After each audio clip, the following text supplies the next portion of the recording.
অজানা কথা কত জনমের কত অজানা কথা ইতিহাসের পাতা বলে কত জনমের কত অজানা কথা ইতিহাসের পাতা বলে আসা যাওয়ার মাঝে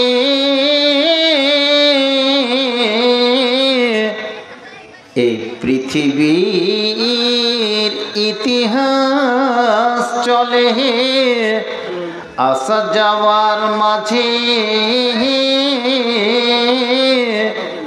এই পৃথিবীর নিয়ম বিধান চলে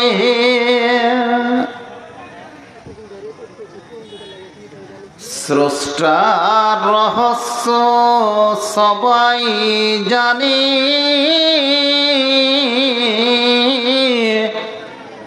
স্রষ্টার রহস্য সৃষ্টির রহস্য স্রষ্টা জানে সৃষ্টির রহস্য স্রষ্টা জানে মরার আগে মরে মরার আগে মরে মোদের সুখের প্রদীপ জ্বলছে জান্নাতের ওই ঘরে মোদের সুখের প্রদীপ জ্বলছে জান্নাতের ওই ঘরে কত জনমের কত অজানা কথা ইতিহাসের পাতা বলে কত জনমের কত অজানা কথা ইতিহাসের পাতা বলে যাওয়া আসার মাঝে এই পৃথিবীর বিধান চলে এই পৃথিবীর বিধান চলে মাননীয় শ্রদ্ধেয় সভাপতি সাহেব মঞ্চে উপস্থিত অত্র গ্রাম তথা অত্র এলাকার ওলামায়ে কেরাম বন্ধুবর আয়োজিত প্রোগ্রামে অত্র বানাতের উন্নতিকল্পে একটি আলোচনা সভা যাকে সম্মুখে রেখে বালুয়াঘাট তথা ধানগড়া অঞ্চলের বিভিন্ন গ্রাম বিভিন্ন আনাচে কানাচে থেকে ছুটে আসা দিনী কাফেলা তথা দিন দরদি পর্দানাসীন মা বোনেরা প্রশংসা মাত্রই সে আল্লাহ রাব্বুল আলামিনের যার বিশেষ অনুগ্রহে আমরা বছরের ঠিক শুরু প্রান্তে আজকে একটি জালসা বা দিনীর আলোচনা স্বার্থে আমরা সকলেই কিছু শুনবার কিছু শোনাবার স্বার্থে একাগ্র চিত্তে আন্তরিকতার সঙ্গে অত্র ফিল্ডে উপস্থিত হয়েছি। অন্তর থেকে পড়ি একবার আলহামদুলিল্লাহ, তারপরে তার শেষ নবী জনাবে হযরত মুহাম্মদ সকলে পড়ি সাল্লাল্লাহু আলাইহি ওয়াসাল্লাম। মরুর কাণ্ডারি যুগে যুগে কালে কালে 23টি বছর ধরে পবিত্র কালাম পাক, তার ব্যাখ্যা বিশ্লেষণ মানুষের আনাচে কানাচে 7টি মহাদেশের ভিতরে তিনি যে পৌঁছিয়ে দিয়েছেন, ওমা খালাকতুল জিন্না ওয়াল ইনস, জিন এবং ইনসানের কাছে সেই অমীয় বাণী পৌঁছে গেছে। আমরা তার প্রতিটি জায়গায় তার ছাপ দেখতে পাচ্ছি। সেই মহাত্মা মহাপুরুষ জনাবে হযরত মুহাম্মদ সাল্লাল্লাহু আলাইহি সাল্লামের প্রতি হাজারো দুরুদ ও সালাম বর্ষিত হোক।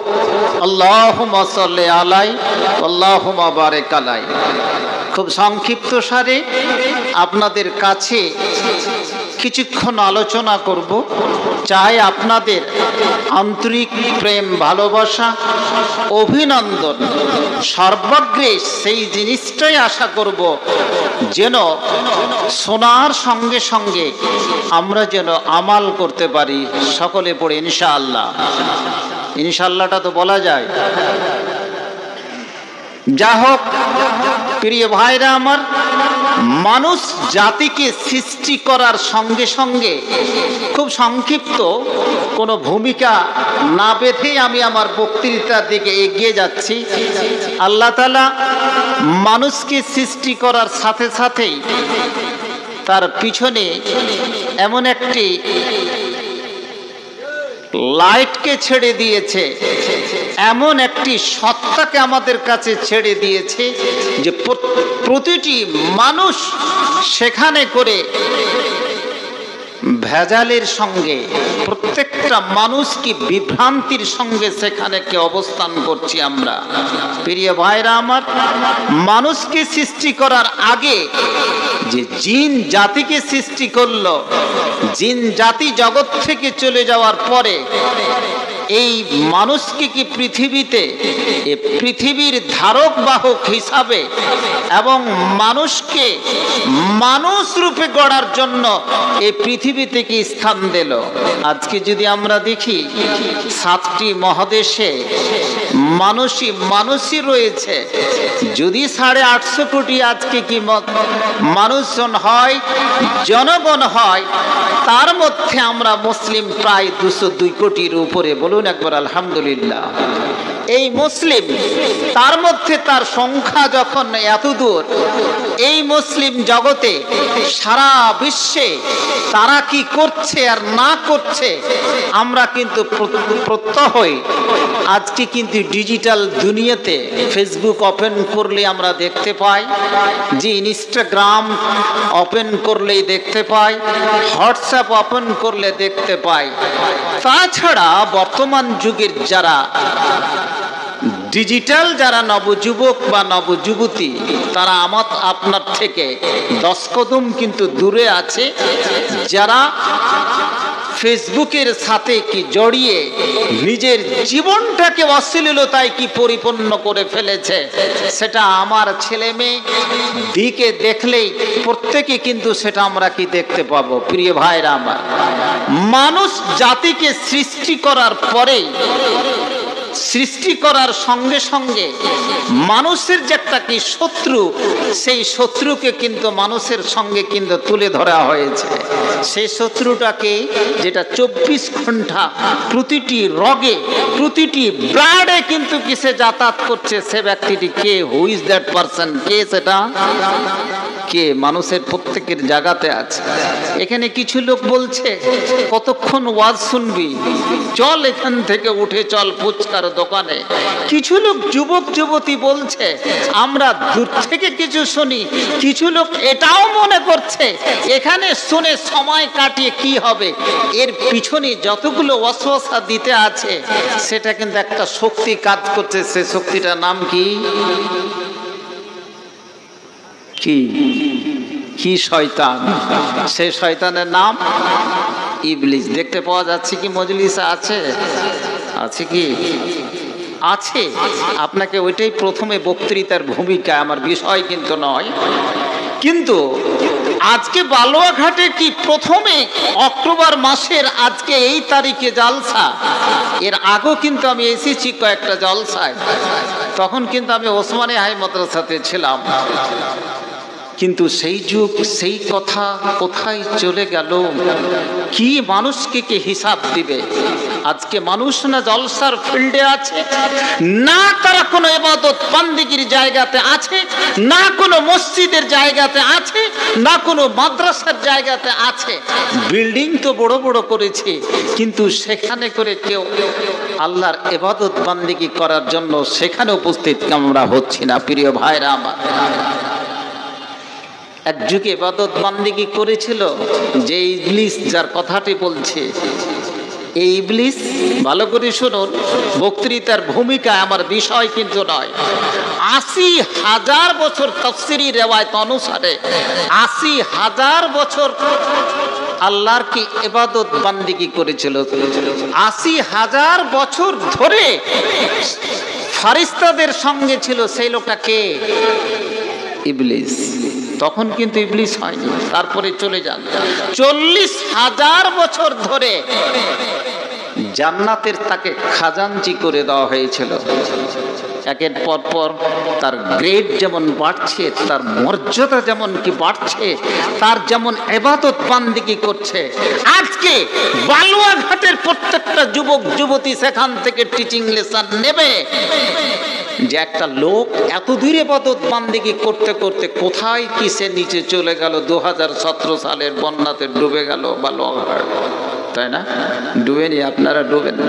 হরিশ্চন্দ্রপুরের লোকটি বেশি ডুবেছে। 70 প্রায় 30 দিন 28 দিন ধরে জলের তলায় ছিল। যা হোক, সেই জল আপনারাও কি পেয়েছেন?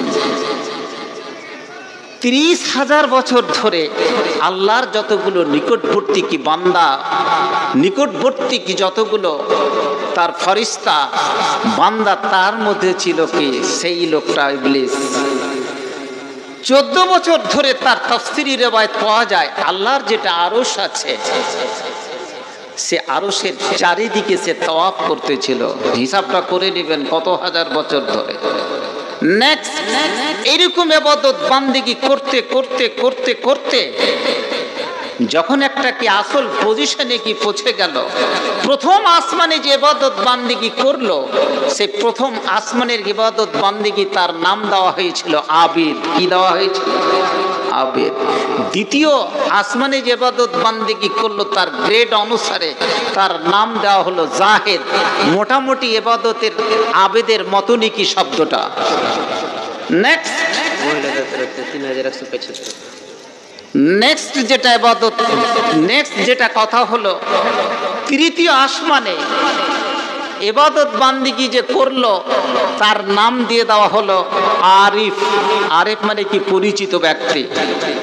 চতুর্থ আসমানে ইবাদত বান্দিগি করলো তার নাম দেওয়া হলো অলি। পঞ্চম আসমানে ইবাদত বান্দিগি করলো তার নাম দিয়ে দেওয়া হলো মুত্তাকি। অলি মানে কি ভাই? দোস্ত। মুত্তাকি মানে পরেজগার। আর ষষ্ঠ আসমানে ইবাদত বান্দিগি করলো তাকে করে দেওয়া হলো খাজিন। আর সপ্তম আসমানে গিয়ে এত গালে ইবাদত বান্দিগি করতে করতে তার নাম পড়ে গেল আজাজিল। আস্তে আস্তে গ্রেডেশন তার বাড়ছে, আপগ্রেড, উপরের দিকে যাচ্ছে। সেখানে করে তার নাম পড়ে গেল কি ভাই? আজাজিল। কিয়ামত পর্যন্ত নামটা তার থাকবে কিন্তু ইবলিস। পবিত্র কালাম পাক কিন্তু ব্যবহার করেছে শব্দটা কি? ইবলিস। আমি কিন্তু এই কথাগুলো বললাম কি তাফসীরি রিওয়ায়াতের উপরে। তাফসীরি রিওয়ায়াতের উপরে ফালানুকাদ্দিবহু ওয়ালা নুসাদ্দিক। তাফসীরি রিওয়ায়াতকে তার উসুল রয়েছে, এগুলোকে আমরা সত্য বলতে পারি না, মিথ্যাও বলতে পারি না। তাহলে ইবাদত বান্দিগি করেছে এতদূর পর্যন্ত। এমন কি ঘটনা ঘটলো যে একেবারে সপ্তম আসমান থেকে নিচে পর্যন্ত তাকে ছুঁড়ে ফেলে দিল। কি ঘটনাটা ছিল? কি অন্যায় করেছিল?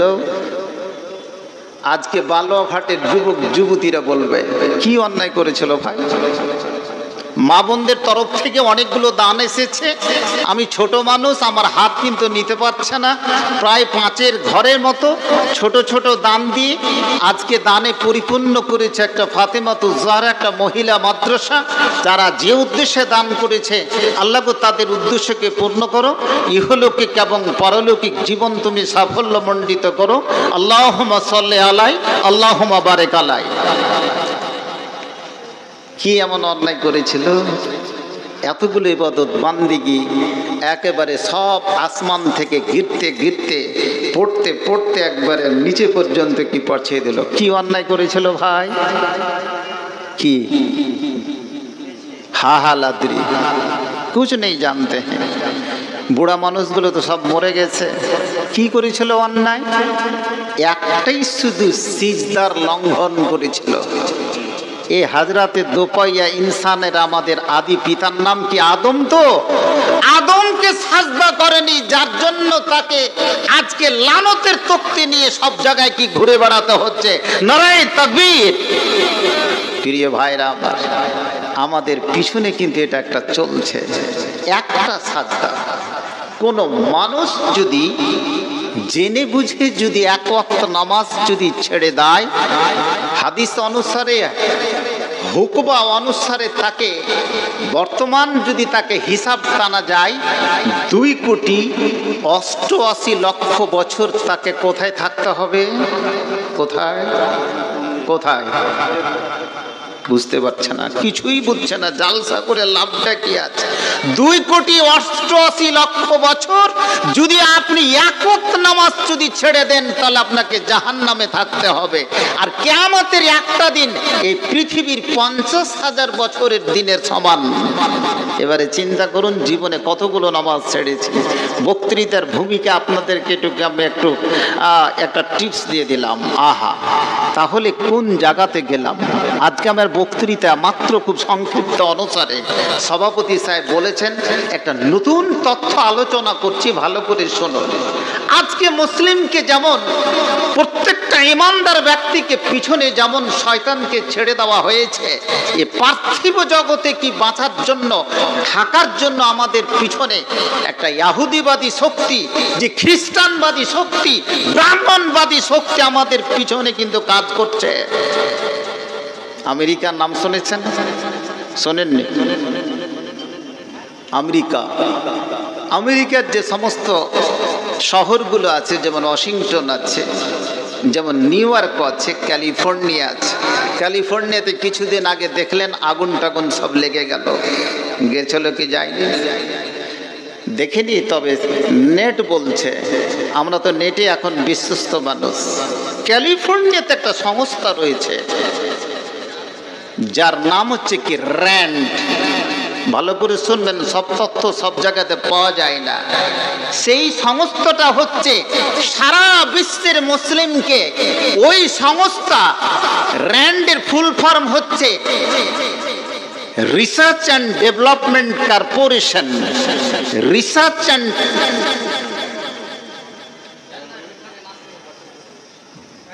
ডেভেলপমেন্ট কর্পোরেশন এই র্যান্ড সংস্থাটাকে মুসলিম জাতিকে 4টা ভাগে বিভক্ত করেছে। কয় ভাগে? 4 ভাগে বিভক্ত করেছে। মুসলিম দুশ্মনকে যারা শক্তি, তার মধ্যে একটা শক্তি হচ্ছে কি, সেই শক্তিটার নাম হচ্ছে একটা ফান্ডামেন্টালিস্ট।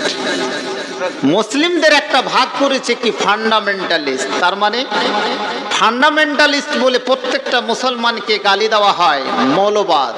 এরা কারা? এরা মসজিদে সুরে ইবাদত বান্দিগি করবে। এরা শুধু নিজের জীবনটাকে হাদিস কোরআন অনুসারে সেটাকে তারা টিকিয়ে রাখবে। এরা নিজের রাষ্ট্রটাকে সেইভাবে কি সাজাতে চায়, কিন্তু ইহুদিবাদী শক্তি, ব্রাহ্মণবাদী শক্তি, জি খ্রিস্টবাদী শক্তি, এটাকে আমাদেরকে গালি দিয়ে দেওয়া হয়। কোনো মানুষ যদি টুপি পাঞ্জাবি পরে, আলখেল্লা পরে কি চলাফেরা করে, সরাসরি শহরে, কলকাতা শহরে, দিল্লি, কর্ণাটক শহরে বলবে দিস ইজ কি ফান্ডামেন্টালিস্ট। একজন কি হচ্ছে কি মৌলবাদ, একটা গালি দিয়ে তাকে ভূষিত করা হয়। প্রিয় ভাইরা আমার, এই ভাগটা কে করেছে? সেই আমেরিকার ক্যালিফোর্নিয়াতে যে র্যান্ড সংস্থা রয়েছে, রিসার্চ অ্যান্ড ডেভেলপমেন্ট কর্পোরেশন, সারা বিশ্বের মুসলিমকে 4টা ভাগে বিভক্ত করে রেখেছে। আজকে ভাগ করেছে এটি আহলে হাদিস, আজকে ভাগ করেছে এটি হানাফি, আজকে ভাগ করেছে এটি শাফি, এটি ভাগ করেছে কি হাম্বলি, এটি কবর পূজক, এটি মাজার পূজক। বিভিন্ন ভাবে গোত্রতে মুসলিমকে ভাগে কি বিভক্ত করে দেওয়া হয়েছে। ভালো করে শুনুন, তত্ত্বতাত্ত্বিক আলোচনা। এইভাবে একটা দলকে কি আমাদের ফান্ডামেন্টালিস্টকে কি ভাগ করে আমাদেরকে গালি দেওয়া হয়। মুসলমানদের আর একটা দল যাকে বলছে ট্র্যাডিশনালিস্ট। এটা কি? এরা হচ্ছে কি আভিজাত্য একটা পরিবার, আভিজাত্য একটা সময়। কারা এরা? কাল আল্লাহ কাল রসুল, আল্লাহ এবং আল্লাহ রসুল যা কিছু বলেছে সেই অনুসারে তারা আমল করে। এদের জনপ্রিয়তা খুব। এরা ফতুয়ার কিতাব পড়ে, আবার সুযোগ যদি পায় আমাদের মতো আলখেল্লা পড়া, টুপি পাঞ্জাবি পরা, এটাও ফিকিরফন্দি করে যে কিভাবে একটা জাতকে, একটা সংস্থাকে ভেঙে ভেঙে টুকরো করে দিতে পারে। আবার এদের বক্তৃতা শোনার জন্য একটা দল আতর আর গোলাপ জল মেখে তাদের বক্তৃতাকে উপস্থিত হয়। এটাও that's one of the kind of, এটাও কিন্তু একটা দল। এই ট্র্যাডিশনে যেমন ফুরফুরা শরীফ আজকে তারা অস্তিত্ব নিয়ে রেখেছে, হযরতে নিজামুদ্দিন আউলিয়া যেমন নিয়ে রেখেছে কি দিল্লিতে, আজমির শরীফ যেমন কি নিয়ে রেখেছে। প্রত্যেকটা জায়গা থেকে বিভক্ত করে দেওয়া হয়েছে মুসলিমকে। প্রিয় ভাইরা আমার, বক্তৃতাটা আমার বুঝতে পারছেন কি জানি না। এটা একটা দল। নেক্সট, দ্বিতীয় তৃতীয় যেটা দল, সেটা হচ্ছে এই দলটা কি, এরা কি করে? এরা মানুষের সাথে মানুষের সম্পর্ককে ভালো রাখার চেষ্টা করে, আবার সুযোগ পেলে মানুষের মধ্যে মানুষের বিভ্রান্তি সৃষ্টি করে দেয়। দুটো দলের কথা বললাম, ফান্ডামেন্টালিস্ট। দ্বিতীয় দলের কথা বললাম ট্র্যাডিশনালিস্ট। আর তৃতীয় যেটা দল সেটা হচ্ছে মডার্নিস্ট।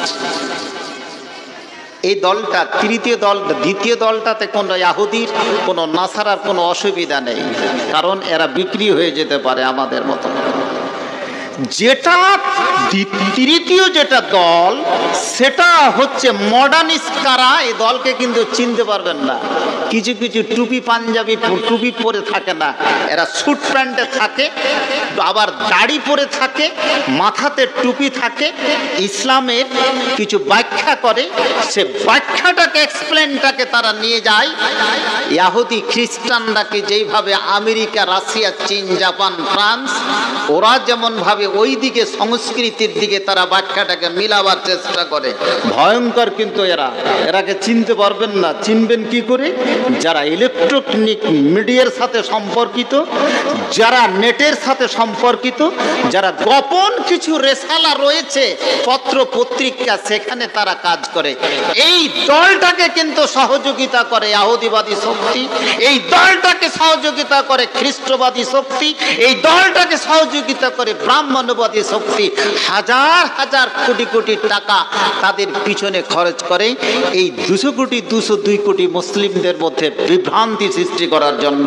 নারে তাকবীর। নেক্সট, চতুর্থ নম্বর বক্তৃতা আমার শেষের দিকে।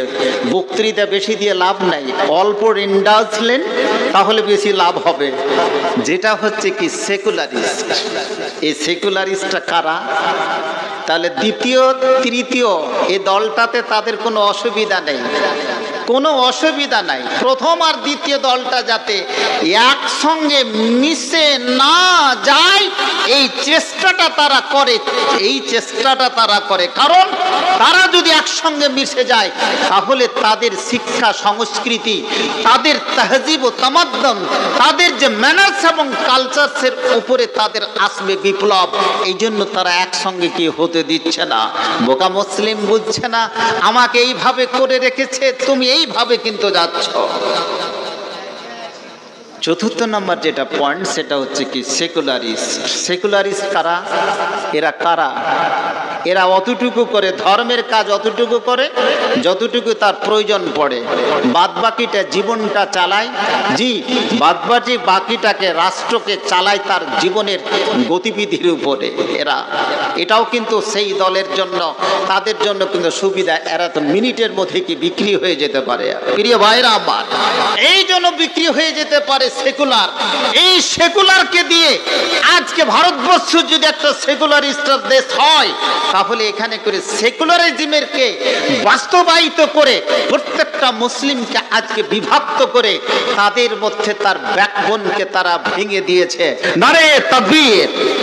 চারটা দলে বিভক্ত করেছে সারা বিশ্বের মুসলিমকে।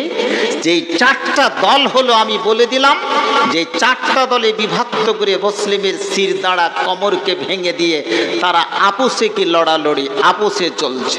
আজকে পশ্চিমবাংলার অবস্থা যদি দেখে, ভারতবর্ষের যদি অবস্থা দেখে, আপনি আমার থেকে বেশি এখানে বক্তৃতা দিতে পারবেন যে কোন জায়গাটা আজকে আমরা কি ভুল কাজ করেছি।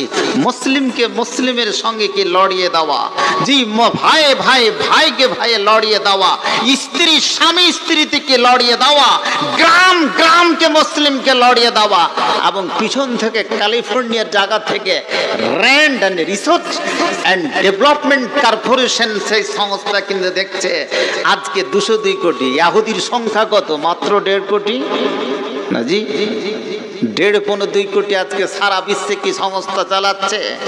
লজ্জা লাগার কথা নয়, ভাবার কথা এসেছে। হে মুসলিম, আজকে যে ইহুদিবাদী শক্তি যদি আজকে 1.5-2 কোটি থেকে সারা বিশ্বের কর্তৃত্ব যাদের কি তারা নিতে পারে, এই যে ব্রাহ্মণ আজকে দিল্লির মাটিতে 2-3% পেয়ে সমস্ত ভারতবর্ষের মাটিতে তারা নেতৃত্ব চালাচ্ছে, আর তুমি আজকে খড়কুটো হয়ে 202 কোটি মুসলিম হয়ে ভারতবর্ষে 35 কোটি মুসলিম হয়ে আজকে তুমি মার খাচ্ছ। তুমি ভেবেছো কোথায়?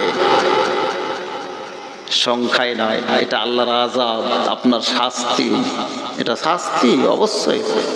It is one of the kind of punishment. এটা পানিশমেন্ট, শাস্তি। তুমি যদি এখানে করে তোমার নিজের শোচনীয়তাটাকে তুমি যদি বাস্তবে রূপদান করতে না পারো, চিন্তা ভাবনাটাকে রূপদান করতে না পারো, তাহলে এই ভাব ব্যাখ্যাটা অন্য কেউ দেবে না। প্রিয় ভাইরা আমার, আজকে আমরা দেখতে পাই মুসলিমদের ভিতরে রাজনীতি করতে গিয়ে, আজকে আমরা রাজনীতি করতে গিয়ে সেকুলার ব্যবসা বাণিজ্য করতে গিয়ে সৌদি কারবার, জি, আজকে কোন শিক্ষা সংস্কৃতির একটা সাংস্কৃতিক অনুষ্ঠান করতে গিয়ে আজকে বেহায়া এবং উলঙ্গপনা। আর কি, আর কিছু আছে? সমস্ত জায়গা থেকে ইমানকে বিক্রি করে ফেলে দিয়েছে। কেন? ইসলাম কোনো একটা ধর্ম নয় যে কাউরের কাছে খয়রাতি নিতে হবে, কাউরের কাছে ধার করতে হবে। It is a complete code of life, পূর্ণাঙ্গ একটা কি জীবন ব্যবস্থা। এখানে সব কিছু পাওয়া যাবে। উদাহরণস্বরূপ বা এন এক্সাম্পল আপনাকে বুঝাচ্ছি। কি বুঝাচ্ছি? কোনো মানুষ যদি একটা গাড়ি তৈরি করতে যায়, হ্যান্ডেলটা বাইকের নিয়ে নিল, চাকাটা গরু মহিষের নিল, আরো কিছু ছোট ছোট চাকা প্লেনের, এরোপ্লেনের লাগিয়ে দিল, ইঞ্জিনটা 4 চাকা গাড়ি নিয়ে নিল। বলুন তো এটা কোন চাকা কোন গাড়ি হবে? বাজারে গাড়িটা কি চলবে? চলবে কি? জি, আপনাকে গাড়ি করতে গেলে নিতে হলে একটাই কোম্পানি থেকে নিতে হবে। সেটা কোম্পানি আপনার যেই কোম্পানি হোক, হিরো হন্ডা কোম্পানি হোক, ইয়ামা কোম্পানি হোক, একটাই কোম্পানির পার্টস নিয়ে আপনাকে তৈরি করতে হবে। আমার গাড়িটা তৈরি করা উচিত ছিল ফ্রম দা হলি কোরআন, কোরআন এবং হাদিস থেকে হওয়া উচিত ছিল। কিন্তু আজকে আমি সেখানে করে ভেজাল বিছিয়ে দিয়ে সেখানে করে একটা নির্ভেজাল জিনিস আমি নিতে সক্ষম হইনি।